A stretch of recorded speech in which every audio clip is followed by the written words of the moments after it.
Dê like, se inscreva no canal e deixe nos comentários outros livros que você quer ver por aqui. Loucura.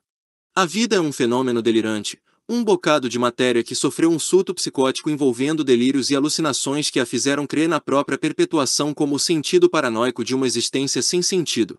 Criou esse mundo próprio e nele vive fechada. Imersos nessa psicose biológica, dificilmente percebemos que há uma realidade para além dos muros do hospício da vida. Cada espécie, dentro desse hospício genético, tem suas manias particulares, seu modo específico de delirar. Abelhas, por exemplo, estão orquestradas para delirarem colmeias, todas atravessadas por uma paranoia envolvendo pólen, mel e favos hexagonais. Um ser humano que se guiasse pelos mesmos valores seria considerado louco, mas acharíamos, por outro lado, louvável que uma abelha se comportasse como um homem. Pensamos que a humanidade, por ser racional, estabelece a normalidade, que as demais espécies, por serem irracionais, não devem ser consideradas. A racionalidade humana, entretanto, não prova coisa alguma. Pelo contrário, há inúmeros motivos para nos julgarmos a espécie mais excêntrica, mais insana, pois, dentro do sonho de viver, criamos ficções ainda mais descabeçadas para negar nossa natureza. A loucura não está, como normalmente se pensa, ligada à irracionalidade, pois há como alguém ser perfeitamente louco e ainda assim continuar racional, assim como é possível ser uma pessoa normal sem ser racional. Um louco que inventa uma ficção elaborada sobre como os números se organizam em equações e o perseguem durante a noite pode explicar racional e coerentemente como isso ocorre, embora não ocorra. Um indivíduo normal, por outro lado, pode viver sem nunca considerar racionalmente aquilo que o move, pode viver sem justificativas, sem explicações, como um animal, usando sua razão apenas para calcular trocos. Isso ocorre porque a razão é apenas uma particularidade de nossa espécie, e mesmo ela está submetida à desrazão, ao nonsense da existência. Não há como sustentar uma postura segundo a qual ações racionais são sãs e irracionais são loucas. Se tomássemos a racionalidade como critério, não conseguiríamos justificar nada do que fazemos. O mundo inteiro pareceria um manicômio irracional, e nós os internos que acreditam na razão. Para ilustrar a irracionalidade de nossos costumes, podemos descrever nosso cotidiano. Dividimos, há muito tempo, o tempo em anos, meses, dias, horas, minutos e segundos. Depois inventamos ferramentas que medem sua passagem. Assim, obedecendo nossos próprios relógios, acordamos todos juntos pela manhã, pois a humanidade, por possuir olhos, pensa que a luz solar é importante. Pensamos que o dia começa quando o sol nasce, não quando acordamos e abrimos os olhos. No café da manhã abrimos embalagens, aquecemos e comemos seu conteúdo. Isso significa mastigar partes específicas de animais e vegetais específicos. Julgamos correto comer determinadas espécies, como bois e alfaces, e outras não, como homens e besouros. Depois, envolvemos nossos corpos com um tipo de tecido adequado aos nossos empregos e compromissos. Parece óbvio que devemos trabalhar com os corpos envolvidos por panos. Andar nu seria um absurdo, embora sejamos os únicos animais que fazem isso. Aquilo que denominamos trabalho geralmente consiste em passar 8 ou 12 horas realizando uma mesma tarefa sob o comando de alguém que odiamos amavelmente. Por fim dormimos e repetimos, na manhã seguinte, todo esse ritual, exceto nos finais de semana, nos quais não trabalhamos por motivos que não sabemos explicar. É assim que conseguimos dinheiro para trocar por objetos de nosso desejo. Fazemos tais coisas sem nenhum motivo muito claro, e continuaremos a fazê-lo até que nos aposentemos ou morramos. Como alguém poderia justificar isso tudo racionalmente? Não podemos. Apenas inventamos que as coisas devem ser assim. Outras sociedades inventaram que devem ser de outro modo, e todas estão erradas em suas crenças a respeito da racionalidade de seus costumes. Podemos explicar o que fazemos, mas não vivemos em função dessas explicações. Podemos criar explicações em função da vida, mas não podemos criar a vida em função de explicações. Primeiro surge a vida, e nossas explicações racionais surgem apenas depois, como algo subordinado à irracionalidade. Mas não apenas nossos costumes, a vida individual também é irracional. Para ilustrá-lo, imaginemos que um indivíduo que segue a rotina exposta acima se visse tomado pela ideia de guiar-se apenas racionalmente em todo e qualquer assunto. Ele teve essa ideia sentado na cadeira de um restaurante, no horário de almoço. Vê o cardápio, está com fome, mas não encontra critérios racionais para escolher um prato ou outro, pois qualquer escolha dependeria apenas de seus gostos, não de sua razão. Então pensa em ir embora, mas também não consegue encontrar motivos para fazê-lo, exceto pelo desconforto de permanecer sentado por muito tempo, coisa que também seria um motivo irracional. Momentos depois chega um assaltante exigindo que entregue seu relógio, do contrário será morto. O indivíduo, entretanto, também não vê motivos racionais para viver ou não. Por mais obstinado que seja em sua metade ser racional, cedo ou tarde o indivíduo acabará cedendo, farei a minha vontade, e a razão que vá para o diabo. Isso significa reconhecer a irracionalidade do viver. Portanto, se a racionalidade for o critério de sanidade, somos todos loucos, e nossa natureza é a loucura que nos mantém em movimento. Não é, entretanto, a essa loucura essencial que nos referimos no dia a dia. Falamos dela no sentido em que uma pessoa pode ser tida como normal enquanto outra pode ser tida como louca. Porém, quando tentamos definir loucura, há uma relatividade, uma arbitrariedade imensa. A princípio, a única coisa que separa loucura e sanidade é o dicionário, mas vejamos o que pode ser feito para esclarecer a situação. Para saber se um objeto está em repouso ou em movimento, um físico perguntaria qual é o referencial, pois antes disso nada poderia ser dito. Temos de fazer o mesmo. Qual é o referencial de normalidade? Dentro de um determinado grupo, os homens variam muito, mas comportam-se dentro de certos padrões e limites. Uma pessoa cujo comportamento varia bastante é apenas instável, não louca. Dentro do que ela comumente faz, e dentro das mudanças que ocorrem naquilo que faz, suas ações sempre estão circunscritas nesses padrões. Não são loucas porque estão cientes disso, não porque têm controle sobre tais mudanças. O mesmo vale para as pessoas estáveis, que apenas mudam menos. Como todos os indivíduos são diferentes, e como mudam ao longo do tempo, nossa noção de normalidade precisa ser baseada em probabilidades, no índice de ocorrência de certos comportamentos dentro de um todo. A normalidade passa a ser o nome que damos à irracionalidade predominante. Nessa abordagem, a maioria é tomada como normal, o sadio, o correto, o exemplo, o referencial. Claro que uma pessoa totalmente normal não existe de fato, pois a normalidade é um modelo teórico estatístico. O que há são pessoas cujo padrão de comportamento se aproxima da média mais que outras. As que se afastam desse centro estatístico são, claro, as excêntricas. Levantamos vários limites em torno dessa normalidade, as regras. Sabemos que, na vida em sociedade, não podemos alegar ignorância quanto às regras, pois com elas somos bombardeados tão logo nascemos. Aprendemos a engatinhar, a andar e a correr apenas para segui-las cada vez melhor. Como estamos biologicamente programados para absorver passivamente o conhecimento do meio que nos circunda, a consciência das regras simplesmente impregna nosso cérebro e nunca mais o abandona. Absorver esses padrões e conhecer os limites é inevitável, mas respeitá-los não. Podemos trilhar caminhos diversos. Quando, pelo motivo que for, aquilo que fazemos extrapola esses padrões, ou seja, os tabus, as tradições e as leis, tornamo-nos estatisticamente anormais, e há vários critérios para classificar essas exceções. Dependendo do que foi transgredido, das consequências dessa transgressão, podemos ser classificados como rebeldes, criminosos, loucos ou simplesmente idiotas, dependendo da circunstância que nos leva à transgressão. Ela pode ser considerada imoral ou amoral. Dentro disso, preocupamo-nos apenas em classificar e julgar as exceções que causam sofrimento, seja a nós ou aos demais.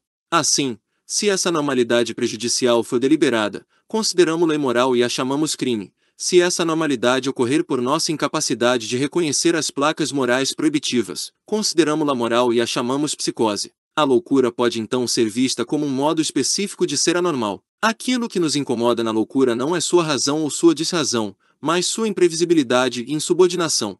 O comportamento do indivíduo louco, assim como do criminoso, não fica necessariamente circunscrito dentro do que consideramos normal, mas os motivos do louco têm ainda o agravante de serem difíceis de intuir. Os motivos dos criminosos costumam ser óbvios. Então, quando estamos diante de alguém cujo comportamento não é apenas relativamente, mas completamente imprevisível, isso nos incomoda profundamente, pois já não sabemos o que esperar do indivíduo, não sabemos como lidar com ele. Supomos que um assaltante, em regra, quer nossa carteira, mas é difícil imaginar o que um louco quer de nós. Geralmente quer apenas atenção, mas é quase impossível deduzir quais são suas razões ou como receberá as nossas. Nessa interação, cada qual usa pesos e medidas distintos. Os padrões convencionais não se aplicam, e não gostamos disso.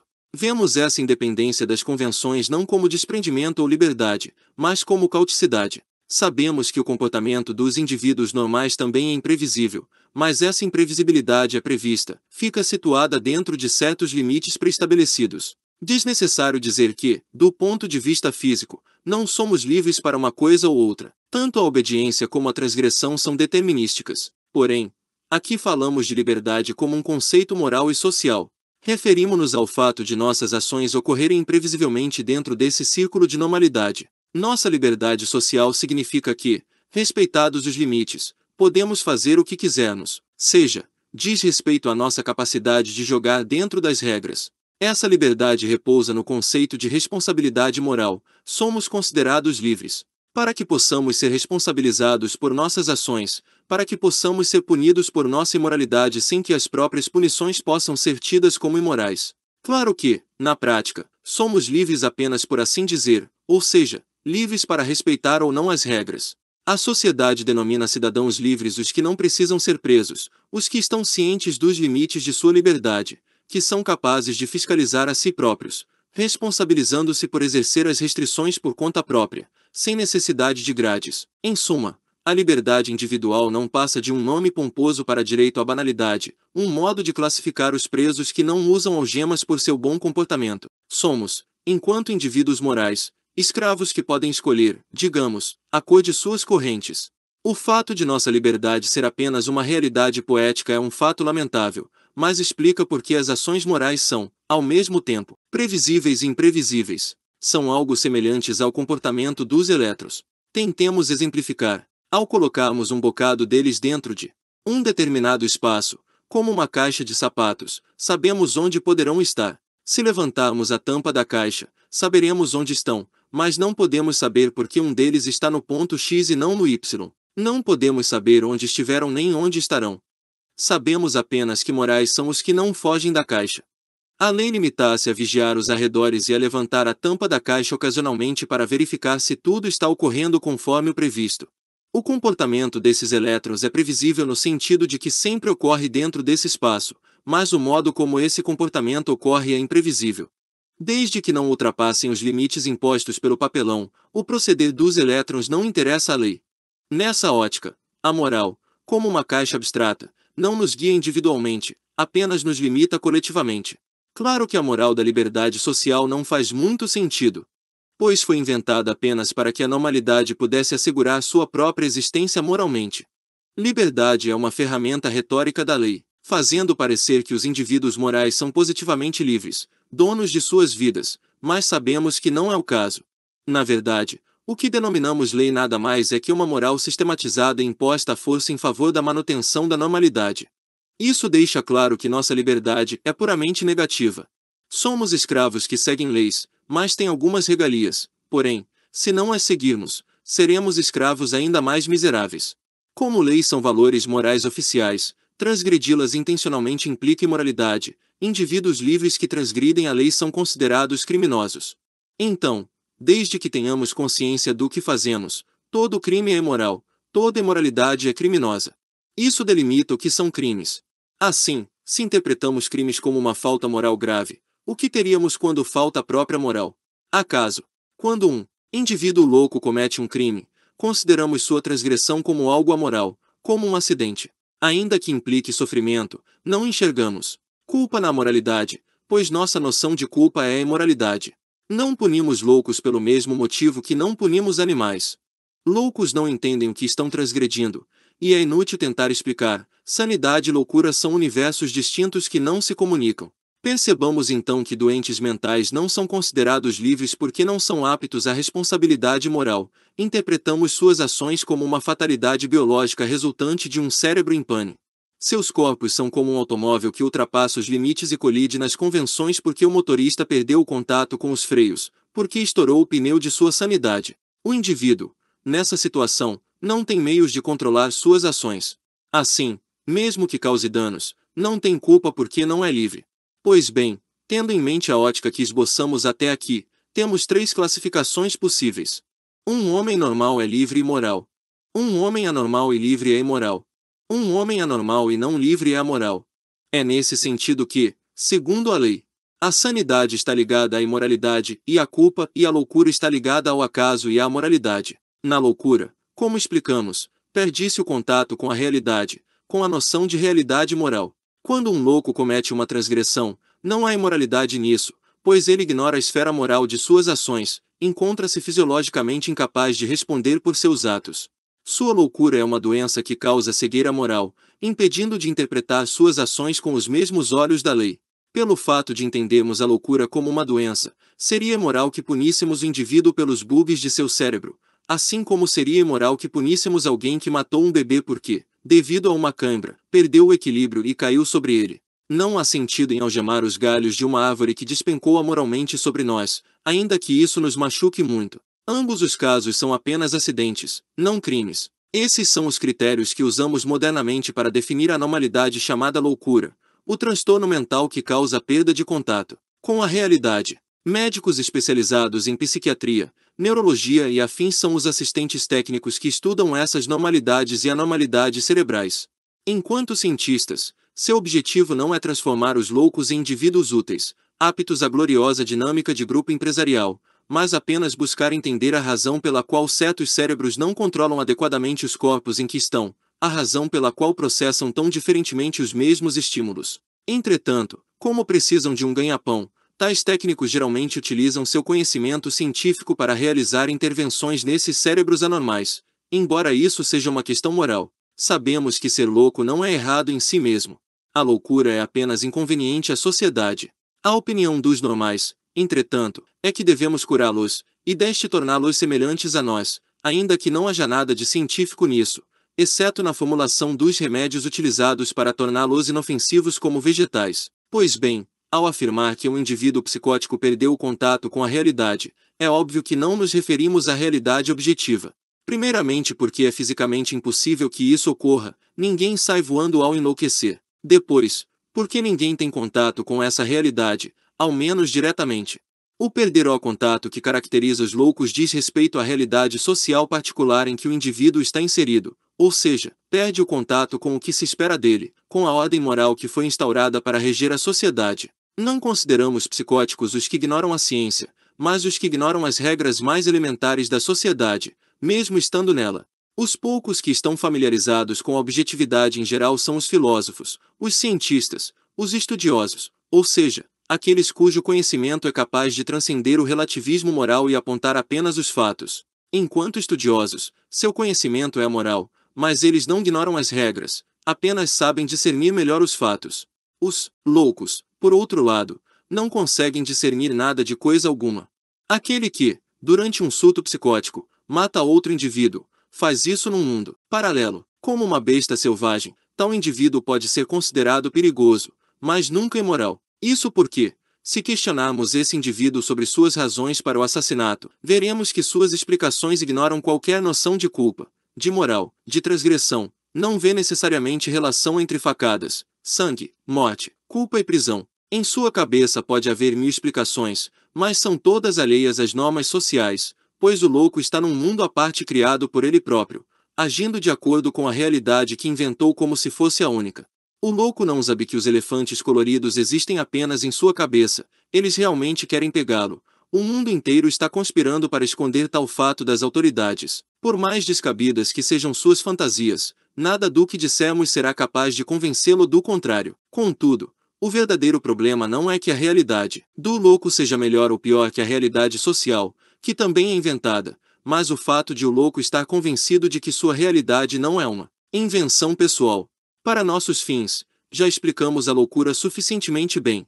Devemos entendê-la da seguinte forma: perdemos o contato com a realidade quando não conseguimos diferenciar o que todos veem daquilo que apenas nós vemos. A definição de loucura, como se percebe, só se torna possível depois que admitimos a existência de um contexto moral a partir do qual possamos situar o que é imoral ou amoral. Apenas assim conseguimos entender o que é aquilo com que o louco perde o contato ao enlouquecer.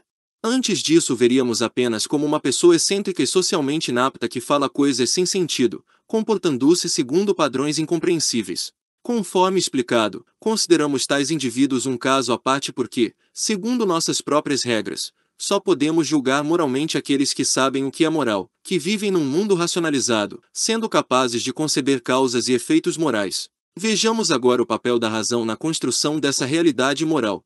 O que havia antes de inventarmos a moral social? somente a ética estrutural da vida, ou seja, egoísmo e brutalidade, maquiavelismo. Como a vida é movida pela competição, tínhamos apenas a lei do mais forte, uma guerra moral. Na ótica da vida, quando dois animais guerreiam entre si, o moral é o que vence, o imoral é o que perde, certo é o que mata e errado é o que morre. Essa mecânica equivale à lei moral da natureza. Egoísmo e eficiência são o norte mais fundamental da vida. Então, no tocante à moral, isso é o que há de mais elementar e objetivo.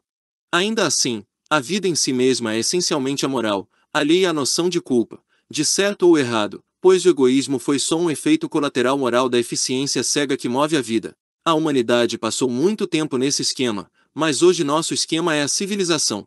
Tornamo-nos civilizados quando, em vez de nos submetermos apenas à natureza, submetemo-nos também à autoridade da moral social. A partir de então, em vez de competir no estilo vale tudo, usando clavas e violência bruta, passamos a disputar educadamente usando empregos, gravatas e dinheiro. A sociedade, assim como a natureza, tem regras próprias, mas as da sociedade, para nossa vergonha, foram inventadas por nós mesmos. Não abandonamos, entretanto, as regras ancestrais, apenas nos sofisticamos em sua expressão velada. Podemos estar certos de que, retirados das sociedades, sairíamos da barbárie implícita chamada civilidade e voltaríamos rapidamente à natural barbárie explícita. Nessa perspectiva, a ordem social se estabelece por meio da submissão massificada a algum código de valores, sendo indiferente a natureza desses valores ou o modo como nos submetemos a eles. Isso pode ocorrer quando alguém se declara profeta, inventa dogmas e justifica suas fantasias pela autoridade da revelação.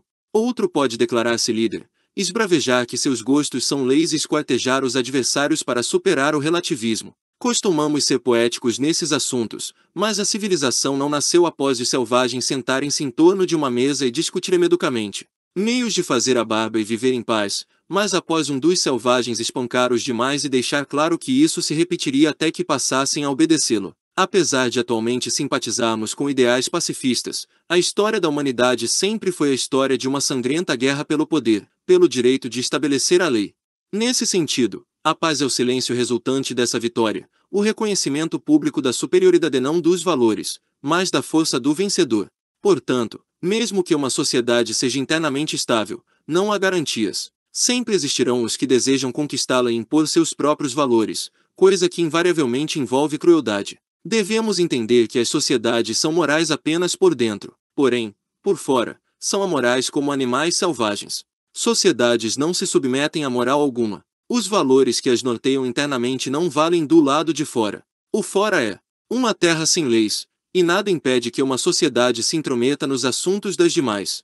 Assim, desde que tenha poder suficiente, e nada melhor para fazer, uma sociedade pode proceder como bem entender em relação às demais, e não há nada de errado nisso, pois a moral não se aplica às guerras que ocorrem na terra de ninguém chamados outros. Terminada a guerra, o vencedor declara que sua ordem moral haverá de reinar sobre os destroços.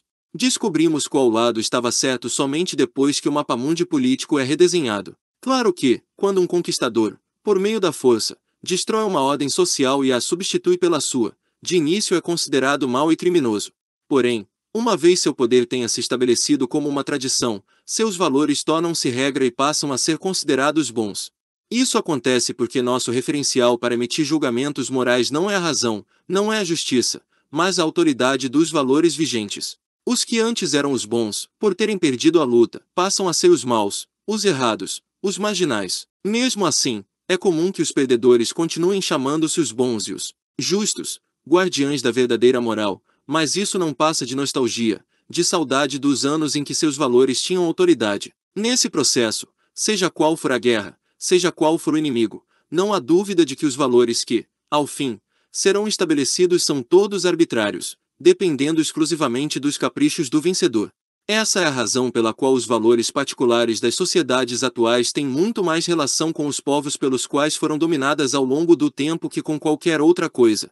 Mesmo que adoremos emitir juízos morais pomposos, a razão nada tem a dizer sobre quais valores reinarão soberanos. O resultado final dependerá apenas de qual exército possui mais força ou de qual líder possui melhor estratégia. Gostemos ou não, guerra é guerra. Quando não há autoridades, não há direito moral, apenas direito do mais forte. Nessa situação anárquica, não importa com que meios estabeleçamos a moral, não importa o conteúdo dessa moral, importa apenas que tenhamos meios de fazer com que os demais a reconheçam e a sigam, voluntariamente ou não. Basta consultar qualquer livro de história geral para constatar que a ordem social não nasce de nossa natureza simpática e de nossa diplomacia inata, mas da resignação ante o poder vigente, sendo nossa moralidade a medida de nossa submissão à autoridade. Se, por exemplo, a Alemanha houvesse vencido a Guerra Mundial, e se houvesse conquistado o mundo todo, hoje existiriam apenas nazistas sobre a Terra, e não haveria nada de errado nisso. Eles passariam a ser os bons e os justos, absolutamente convictos de que exterminar os últimos judeus escondidos pelos cantos do planeta é a obrigação de todo cidadão de bem, e nós concordaríamos com isso, pois seríamos um deles. A moral só se enraiza depois que estamos solidamente conquistados. Somente então, através da racionalização daquilo que nos foi imposto, definimos e sistematizamos detalhadamente o certo e o errado, e chamamos isso de lei. Feito isso, nossa razão toma a lei como referencial para julgar as ações. Portanto, enquanto não ficar coletivamente estabelecida uma relação de submissão, a razão não pode se manifestar, não pode julgar, visto que não existem valores morais a priori. Nossa razão só se torna apta a emitir juízos na medida em que for também uma razão submissa e moralizada, que toma sua força emprestada não da lógica, mas do poder das convenções oficiais. Desse modo, até que alguém estabeleça, até que alguém imponha uma ordem social, haverá apenas selvageria moral. Isso significa que, se não houvesse civilização, todos poderiam matar uns aos outros livremente, sem quaisquer consequências. Claro que o sangue escorreria do mesmo modo, a dor seria a mesma, mas não seríamos culpados de coisa alguma, pois o conceito de culpa sequer existiria. Havia, antes da culpa, apenas o conceito de paulada. Ainda assim, se hoje nossa sociedade é pacifista, isso não ocorre porque somos pacíficos, porque finalmente viramos irmãos e aprendemos a dar as mãos e a reconhecer a beleza das flores, mas porque punimos e matamos os que se opõem à paz, porque somos pacifistas violentos e perigosos. Nossa paz descansa sobre uma poça de sangue que aterroriza nossos adversários. Parece paradoxal que as próprias leis morais sejam estabelecidas amoralmente por meio da força, mas assim funciona o mundo. A ordem social nasce amoralmente a partir da lei do mais forte. Claro que, depois disso, o emprego da força passa a ser considerado algo imoral, pois é a única coisa capaz de desestabilizar os valores vigentes. A moral do repúdio à violência, nessa ótica, apresenta-se como uma estratégia defensiva. A força proíbe o uso de força para permanecer soberana. O fato, entretanto, é que nossos desejos descontrolados só serão regulados pela moral enquanto não pudermos regular a moral por meio deles. Se o poder estiver em nossas mãos, aquilo que sair de nossas bocas será a lei. Poder ser algo completamente absurdo. Não importa. É a lei. Sob essa ótica, percebemos que o crime nada tem a ver com maldade, com crueldade, com violência, e sim com desrespeito à lei. A bondade, por exemplo, pode ser ilegal se estivermos ajudando criminosos. Por outro lado, quando ameaçamos alguém com uma arma de fogo, não somos punidos por ameaçar a vítima, mas por transgredir a lei. O crime não é ameaçar, pois muitos profissionais da área de segurança fazem-no diariamente. Tentemos esclarecer um pouco melhor a mecânica desse assunto. Suponhamos que, durante um período de guerra, fossemos convocados à luta. Porém, sendo pacifistas, recusamo-nos a tomar parte na batalha. Qual será o resultado? Seremos considerados criminosos por não matar. Isso deixa a questão perfeitamente clara. Ser criminoso sempre foi desrespeitar os costumes e as autoridades. Ser correto e justo sempre foi obedecê-los. Se quisermos um exemplo prático, lembremo-nos dos espartanos, cuja sociedade era norteada pelo militarismo. Para eles, lançar em penhascos bebês com deficiências físicas era um costume perfeitamente justificável, uma coisa boa, realmente boa, já que seu objetivo era possuir um exército decente, não ser virtuosos aos olhos de algum fantasma castrado. O fato de não procedermos dessa forma atualmente não nos torna melhores nem piores, pois não há uma verdadeira moralidade por detrás das coisas, não há na moral um sentido superior que um dia a filosofia haverá de encontrar, conduzindo-nos ao paraíso da boa convivência global. Nós também matamos, porém por outros motivos. Mesmo que nos custe admitir, nossos julgamentos morais realmente nascem em função dessas mesquinharias, dessas lutas pelo poder. Quando inventamos que nossos valores estão por detrás do mundo, isso não passa de um pretexto para alegar que nossa autoridade moral está acima de tudo e de todos. O argumento é o seguinte: Somos superiores porque em nosso favor temos um fantasma barbudo, e o nosso é melhor que o seu, a exata mentalidade de um torcedor de futebol. Ainda assim, como todos os povos tiveram essa mesma ideia, hoje a relatividade até nesse por detrás que, em teoria, deveria ser único. Sabemos que há muitas brigas entre o por aqui e o por detrás, tanto que costumamos julgar sensata a separação entre igreja e Estado. Isso porque a lei e a religião sempre brigaram pela conquista do mesmo espaço, mas empregando estratégias distintas. A autoridade da lei vem da força do Estado e a da religião vem de Deus, isto é, da igreja.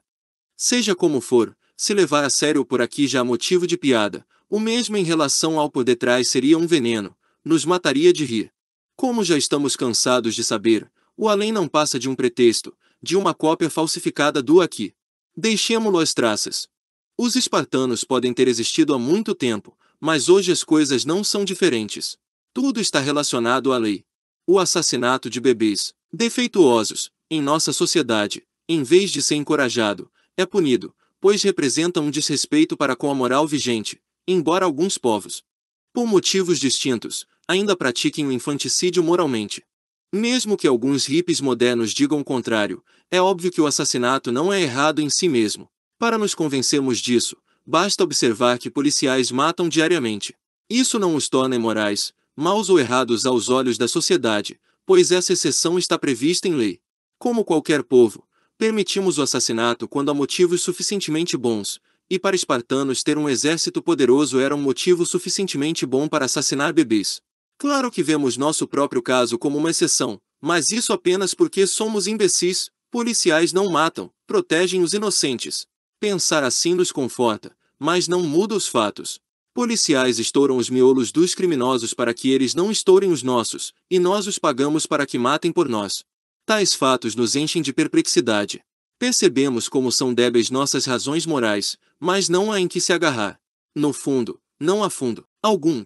Tudo não passa de um raciocínio secular respaldado pela tradição. A verdadeira força está no fato de que defendemos tais raciocínios com armas de fogo. Não somos justos porque acreditamos na justiça, mas porque os injustos são presos. Respeitamos a lei e os bons costumes não porque acreditamos na moral, mas porque acreditamos na mira da polícia e na dificuldade de fugir de presídios. Geralmente temos uma visão distorcida e limitada da relação entre poder e moral, porém, considerando que a moral nasce de nossa submissão, de nossa impotência, torna-se óbvia a razão pela qual o poder corrompe a moralidade. Os poderosos não são imorais, mas amorais, visto que todo o poder é essencialmente amoral. Julgamo-los imorais porque temos inveja, porque podem fazer o que bem entenderem, inclusive o que nós, escravos da moral, não podemos. Desse modo, os poderosos, assim como os loucos, não estão transgredindo coisa alguma, pois estão à parte da moral do rebanho. Seu poder lhes confere imunidade, e assim podem dançar sobre as convenções e cruzar os limites da lei sem prestar satisfações a ninguém. Não. Reclamemos, entretanto, se pudéssemos, faríamos exatamente o mesmo. Até aqui, analisamos a natureza da loucura e a natureza da moral social, e também o papel da razão dentro disso tudo. Ao unir ambas as coisas, a implicação mais interessante a ser observada é que isso destrói os conceitos de certo e de errado em nossas vidas particulares, e principalmente em nossa natureza. Não se trata de uma conclusão muito linear a partir dos fatos que analisamos, mas isso nos esclarece sobre um assunto que é relativamente difícil se der abordado sem esse contexto que acabamos de esboçar. Então aproveitemos o ensejo. Dentro do esquema social, construímos a noção de loucura como uma incapacidade de entrar em contato com a moral social, implicando que a loucura é amoral. Tentemos demonstrar que o mesmo se aplica à nossa natureza e à nossa individualidade. Por exemplo, depois de alfabetizados, adquirimos a capacidade de ler e de escrever, mas isso não faz com que tenhamos uma natureza gramatical. Similarmente, quando crescemos numa sociedade, adquirimos a capacidade de agir moralmente, mas isso não implica uma natureza moral. Não temos natureza moral, temos apenas natureza. A sociedade tem moral.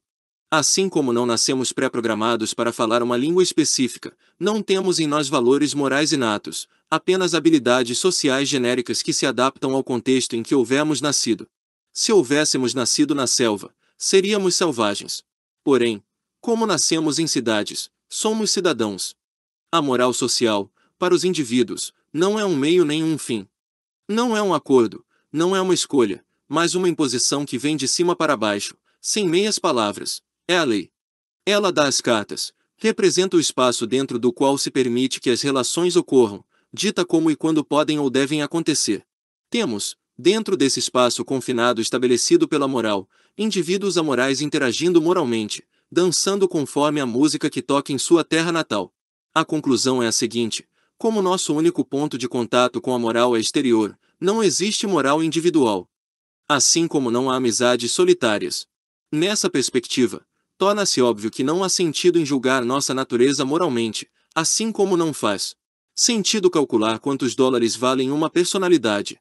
Um indivíduo não se torna monetário ao aprender a usar dinheiro.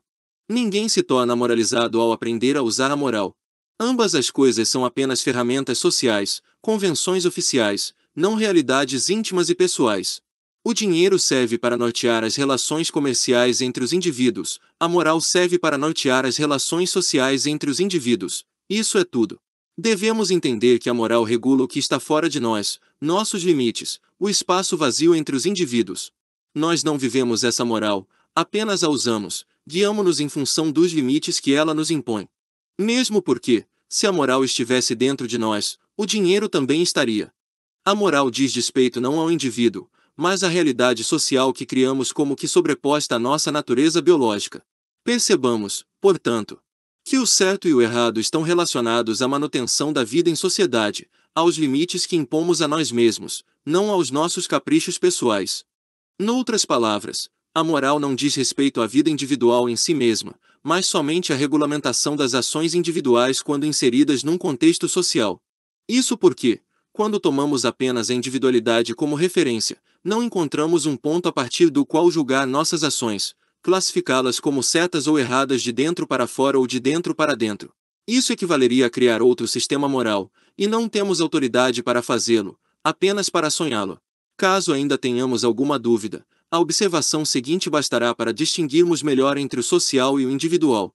Valores morais são convenções sociais. Pois bem, agora pensemos em nossos valores pessoais. São convenções socialmente estabelecidas? Não. Então não são morais absolutamente. Mas o que são valores pessoais? São valores amorais, só possuem valor para nós próprios. Dentro dos sistemas morais, indivíduos são indivisíveis como moedas de 1 centavo. Ao cortar uma moeda ao meio, não encontraremos em seu interior algum tipo de valor íntimo, e o mesmo vale para os homens. Se quisermos provar que nossas individualidades são algo além de moedas anônimas de um sistema social, a única saída é virar a mesa e recorrer à violência, à revolução, coisa que obviamente somos proibidos de fazer. Assim sendo, valores que existem apenas individualmente não são os verdadeiros valores, mas as verdadeiras fantasias, são aquilo que estabeleceríamos se tivéssemos poder para tanto. Porém, se não temos, é uma patetice pensar que possamos estar certos por dentro e errados por fora ou vice-versa. Moralmente, por fora valemos 1 centavo e por dentro não valemos nada. A moral só diz respeito ao fora, se nele não temos valor algum, tampouco no dentro. Desse modo, sendo a moral um empreendimento essencialmente social, só podemos estar errados socialmente. Fomos nós que criamos sistemas sociais e, dentro deles, os conceitos de certo e de errado, e isso significa que tais conceitos nunca poderiam ser aplicados ao que está fora do sistema. Tampouco as próprias engrenagens que o constituem. Nos sistemas morais os níveis de abrangência máximos e mínimos encontram-se muito claramente estabelecidos. A moral começa onde termina o indivíduo e termina onde começa a guerra. Todo o mais não lhe diz respeito. Essa é a razão pela qual não se pode afirmar que a natureza humana, por exemplo, é um erro, pois não fomos nós que a criamos. Nossa natureza não é uma lei ou uma convenção, mas um fenômeno biológico, um fato amoral, algo ao qual o certo e o errado não se aplicam. Não podemos analisá-la moralmente e dizer que está errada pelo mesmo motivo que não podemos analisá-la matematicamente e dizer que vale 42. Podemos, por exemplo, estar errados perante a ciência ao ser criacionistas, perante a lei ao ser criminosos, mas nunca perante nós mesmos. Isso é tão impossível quanto encontrar erros de ortografia em nosso aparelho circulatório. A noção de erro moral só se aplica em seu devido contexto, a sociedade. Não há, portanto, em si mesmo, um modo correto de se viver, um modo errado de se viver. Há apenas vidas amorais inseridas em diversos contextos morais. Seria ridículo, por exemplo, Supor que uma sociedade de piratas acredita que, no fundo, a pilhagem é um ato criminoso, morreriam de fome se pensassem assim. Os próprios piratas provavelmente argumentariam o contrário, dizendo que a natureza estabeleceu o direito de saquear, e que no fundo todos o sabem, sendo apenas covardes demais para admiti-lo. No caso, ambos estão errados, pois tentam justificar racional e moralmente algo que é irracional e amoral. O fato é que não há ações erradas em si mesmas, somente ações que determinada sociedade proíbe, as mesmas que outra sociedade pode muito bem permitir, até louvar. Caso pensemos que isso não se aplica a nós porque talvez tenhamos atingido algum estágio especial de evolução moral, veremos a prova do contrário ao observar que a lei só pode julgar o previsto em lei, calando-se sobre todo o mais. Para ilustrá-lo, basta observar que, no começo do século passado, muitas das drogas que hoje são ilegais eram legais. Até então, tais drogas eram vistas simplesmente como substâncias químicas, sem qualquer conotação moral. Quem as usava não estava errado nem era punido, e esse tipo de consideração sequer passava pela cabeça dos usuários, assim como não pensamos em moralidade ao beber leite desnatado. Tempos depois tais substâncias tornaram-se proibidas. Por quê? Porque as declaramos como tais. Fizemo-lo por constatar os problemas que acarretaram à sociedade. Passamos, a partir de então, a punir e a considerar imorais aqueles que as usam. Isso demonstra claramente que as leis, que os conceitos de moral e de imoral, são inventados sob demanda, não sob inspiração de algum imperativo moral superior e universal que nos guie em direção à justiça. Valores morais refletem tão somente nossos interesses comuns na vida em sociedade. Conclui-se que não é possível que algo seja moral ou imoral em si mesmo. Não é possível que algo esteja certo ou errado isoladamente, sem que haja um contexto pré-definido e exterior ao qual esse tipo de afirmação possa se referir. Não há, por exemplo, sentido em afirmar que foi um erro o fato de havermos sido colonizados por portugueses e não por ingleses, pois isso são fatos históricos, não algo subordinado a alguma lei moral de colonização intercontinental. No mais, não há sentido em afirmar que foi um erro havermos destruído a cultura indígena ou escravizado os negros, se os índios, por outro lado, houvessem destruído a cultura europeia ou se os negros houvessem escravizado os brancos, também não haveria nada de errado nisso. Hoje, ter escravos é errado, mas antes era natural. Se as coisas não houvessem mudado, poderíamos muito bem ter escravos morando em nossos jardins, ou ser escravos no jardim de alguém. O fato de havermos abolido a escravidão não foi uma evolução moral, mas uma mudança de práticas motivada por interesses econômicos. Com a abolição da escravidão não se objetivava liberdade e igualdade, mas mais dinheiro e poder. A liberdade foi apenas um efeito colateral que hoje gostamos de poetizar, provando apenas que continuamos tão cegos quanto sempre fomos. Similarmente à história mundial, não há sentido em pensar um ponto específico de nossa história pessoal e dizer que nela fizemos uma escolha errada. Fizemos apenas uma escolha, nada mais. Pode, talvez, ter sido uma escolha estúpida que nos prejudicou. Porém, se não prejudicou a sociedade, não se trata de um erro moral. Saber daquilo que nos prejudicou não diz respeito à moral, diz respeito à memória, ao nosso bem-estar, e serve apenas para que no futuro não repitamos essa mesma escolha. Erros morais só podem ocorrer socialmente. Pessoalmente há apenas escolhas, que devemos julgar, nós mesmos, porém não em termos morais, mas em termos práticos, em função de sua utilidade. Não obstante, se ainda assim nos sentirmos motivados a inventar um contexto moral fantasioso para podermos nos julgar solitariamente como quem constrói uma sociedade de culpas miniaturizada, não há problema, mas isso não passará de perda de tempo com remorsos inúteis. A essência da questão é que não há escolhas certas ou erradas, morais ou imorais, mas apenas interpretações morais de escolhas amorais, e só faz sentido levar adiante esse tipo de julgamento quando é necessário regulamentar as relações entre os indivíduos. O resto é perda de tempo, pois a função da moral nunca foi nortear o mundo interior do eu, mesmo para que nossa consciência conviva pacificamente com as opiniões que temos sobre nós mesmos. Talvez por influência dos poetas dados à metalinguagem, tornou-se comum pensar que estamos certos ao agir segundo nossa inspiração. Para poetas, dar vazão aos seus impulsos por vezes resulta em belos poemas, mas para a maioria dos indivíduos isso geralmente resulta apenas em formas estranhas e quase sempre ridículas de cometer suicídio. Impulsos irresistíveis são sentidos como algo correto e livre apenas porque são uma moralidade imediata, um sequestro emocional. O arrebatamento significa que um impulso surgiu sem pedir autorização à consciência, manifestou-se incondicionalmente, sem passar pela burocracia de ser racionalizado e moralizado para exprimir-se de modo socialmente aceitável. Esses impulsos, entretanto, não são certos, apenas coercitivos. Impulsos artísticos viscerais são inebriantes, mas uma semana sem alimento fará o mesmo, tornando nossa fome igualmente dionisíaca e arrebatadora. O fato é que sentimentos pessoais não têm relação alguma com moral, com certo ou errado, mas apenas com nossa satisfação pessoal, e é muito fácil percebê-lo. Se sentíssemos vontade de matar, isso tornaria o assassinato correto apenas porque o sentimos como tal? Claro que não. Felicidade não prova nada. Impulsos, sejam quais forem, são amorais, e permanecerão como tais até que sejam expressos num contexto que diga respeito à moral, que os torne passíveis de ser julgados por suas consequências sociais, não por suas implicações líricas. Por exemplo, podemos odiar o mundo e sentir vontade de destruí-lo. Se, por um lado, exprimirmos esse impulso artisticamente, ele continuará sendo amoral, já que poetas sempre morrem antes de ser reconhecidos. Se, por outro lado, o exprimirmos em meio à rua com uma metralhadora, ele passará a possuir um significado moral segundo o qual somos assassinos, e não seremos absolvidos ao explicar ao juiz que matamos porque estávamos inspirados e que foi belíssima a cena. Se, por fim, o exprimirmos com essa mesma metralhadora, porém em trincheiras, durante um período de guerra, seremos posteriormente condecorados por nossa bravura. Do ponto de vista da tradição, beber cerveja em vez de chá pode parecer um erro para um inglês, mas parecerá certo para um alemão. Porém, se a tradição não servir de referencial, tudo o que podemos fazer é encolher os ombros e deixar que cada qual decida por si próprio o que deve ou não beber. Portanto, como não podemos nos tomar como referencial moral, acreditar que foi um erro havermos estudado física em vez de química é tão sem sentido. Quanto afirmar que foi um erro em si mesmo escrever um bilhete à mão em vez de digitá-lo. Afirmar que cometemos um erro ao abandonar certa pessoa ou ao trocá-la por outra é tão despropositado quanto afirmar que foi um erro havermos trocado de camiseta. O que nesses casos está em jogo são apenas interesses pessoais, e a moral está completamente fora da equação.